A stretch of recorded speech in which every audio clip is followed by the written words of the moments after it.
Here are 7 running backs we dislike at RotoWire 2025 fantasy football drafts. We're starting out with James Cook of the Buffalo Bills. James Cook wants a big, fat contract, and it probably is not coming, although he is attending OTAs. We'll see how that all shakes out. But the problem isn't only that. It's really a number of things that came aside from his career year last year. Last year, James Cook had 18 touchdowns, giving him a massive fantasy season. But if you remember back, in the 33 prior games, James Cook only scored 7 touchdowns. This was a major outlier, very unlikely to be replicated in any form yet again. And now let's take a further look at James Cook. His scrimmage yards dropped by 300 from 2023 to 2024, yet he only lost about 40 touches. So it was a pretty drastic drop in production. Broken tackle rate, only 56th percentile. Another interesting trend, after week 10, James Cook was playing 36 to 46% of the snaps in almost all of his games, while both Ray Davis and Ty Johnson took it. Look, we have a running back in a timeshare. We have a team that understands they don't want to overwork him. We had a touchdown outlier season. We had a big drop in yardage production. Running back 14 cost? No, thank you. Next running back we dislike is Kenneth Walker. We always are trying to make an excuse for Kenneth Walker as to why this is going to finally be the year. Last year, great start to the season, and then everything fell apart. Every year it's something. Well, guess what? Kenneth Walker has never met his ADP. He's always aggressively drafted, and he always falls short. This year, going around running back 60, he's never been that yet. Why would he be that now? Not buying in any way. His efficiency, yards per carry, has declined in 3 straight years. Last year, only 5 of his 153 carries went for 20 yards, and this is for a big play back. He breaks tackles all day long, 98th percentile. But what does he do afterwards? Little. 38th percentile yards after contact. Yes, he did set a career high in receiving with 46 catches last year. It's possible he does some damage there, but that's the point. It's always a story we need to tell ourselves that Kenneth Walker is going to be a deal. Late last season, honestly, it looked like Zach Charbonnet was a little bit more effective as a running back, and it's possible that Zach Charbonnet takes a little more work than even we expect. That said, betting on Kenneth Walker requires a lot of narrative, and I just don't want to play that narrative game another season. Next running back we dislike is Joe Mixon. Now, Joe Mixon, in my mind, has been the great compiler, and that's not a bad thing. For many years, Joe Mixon always 3.9 to 4.1 yards per carry, gets plenty of volume, very good in the red zone, catches passes, always a player that finds a way to score fantasy points.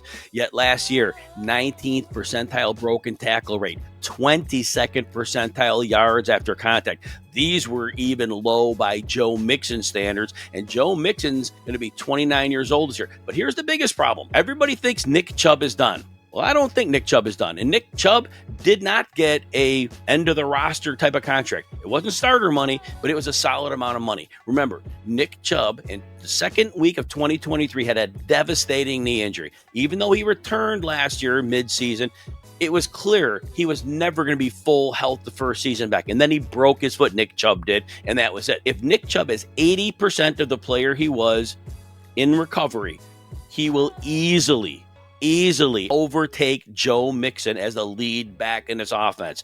And again, declining age with Mixon, like I said, bad broken tackle and after contact yards rate, not good. Nick Chubb in town at running back 19, cannot buy in on Joe Mixon this year. All right, next one is Chuba Hubbard of the Carolina Panthers. Hubbard had a great year last year, 1,195 yards on 215 carries, caught 43 passes. But this was weird. Only about 4 yards per catch. So he had a ton of receiving volume, but he did nothing, literally next to nothing with those 43 catches. So yes, good runner, but he went from 3.8 yards per carry as a rookie to 4.8 last year. Did he just have a hot year? Running backs tend to do this. He doesn't look like a dominating back. Yet the Panthers did pay him, but they brought in Rico Dowdle, only $3.5 million, and they drafted Trevor Etienne. So that said, they wanted bodies in their backfield. Chuba Hubbard, based on his 4 yards per catch last year, is a strong candidate to lose passing efficiency. And at running back 18 to 20 cost, you need those receptions for him to cash at that cost. Also, Rico Dowdle had a slightly better season in many areas than Chuba Hubbard last year. So it's possible that this could be a little more of a timeshare than we even think. This could be a 60-40 split. I think there's a lot of uncertainty with Chuba Hubbard. I think a lot of things went right last year, but I think ultimately those 4 yards per catch are going to get him off the field on passing downs, and that's going to tank his fantasy value. If you're enjoying this breakdown, take a second to hit like and subscribe. It helps us keep the fantasy advice coming. And if you want even more of RotoWire's tools, rankings, and insights, we got a 15% discount just for our YouTube viewers. You head to rotowire.com, you choose your subscription, and you use the code YouTube15 at checkout. Next running back RotoWire doesn't like is Brian Robinson of the Washington Commanders.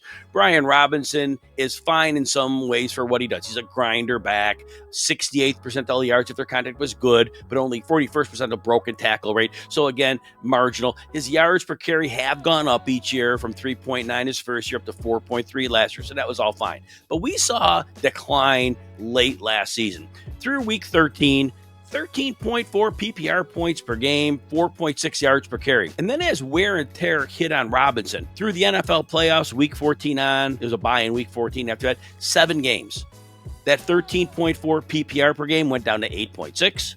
That 4.6 yards per carry went down to 3.4. Very, very concerning for sure. 20 receptions, 159 receiving yards, limited passing game role. So first of all, he's going to lose passing down work. It's very possible this team is looking for an early down committee, especially after seeing Robinson wear down without the receiving work.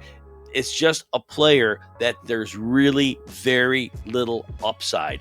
It has a moderate floor, but I don't know if it's a high enough floor at running back 30 to make it worth that draft cost. Next, Tyrone Tracy of the New York Giants.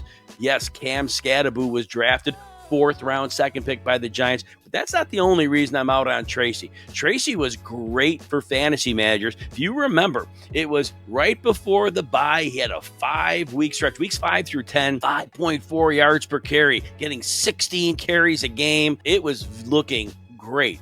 And then after the bye, that 5.4 yards per carry, it was 3.46. After the week 11 bye on, those 16 rushes a game went down to 12 per game. He was wearing down, less efficient. It was clear the team wasn't looking to use him heavily. And now Cam Scadaboo comes in. Tyrone Tracy may settle in as a receiving back, but Cam Scadaboo can catch the ball too. But I don't see him as a serious threat for early down or red zone work. As the running back 33, he is going to need a lot of catches to cash there. And I just don't see that path out on Tyrone Tracy at cost. Last one, and I'm only bringing up this player because he has moved into the top 50 running backs in average drafts, and it's Roschon Johnson of the Chicago Bears. The reason his ADP is steaming up is because there is perceived to be no legitimate backup to DeAndre Swift. Therefore, if Swift were to miss time, people are assuming Johnson is going to be a 3-down bell cow running back. Well, here's the deal. First of all, Bears spent a later draft pick on Kyle Monangai, more of an interior banger. He would get some work. Not that the Bears could even use somebody off the practice squad. But Roschon Johnson was in the bottom 5th percentile in broken tackle rate and yards after contact. And his numbers weren't a whole lot better 2 years ago. And first year in his career, he caught a bunch of passes when Bears were in hurry-up mode. Last year, 16 catches, 104 yards. So 24% snap share. Roschon Johnson may currently be the number 2. But if Swift misses time, this team will figure out something else. Because as I said when Roschon Johnson was drafted, he looks like a career special teamer to me.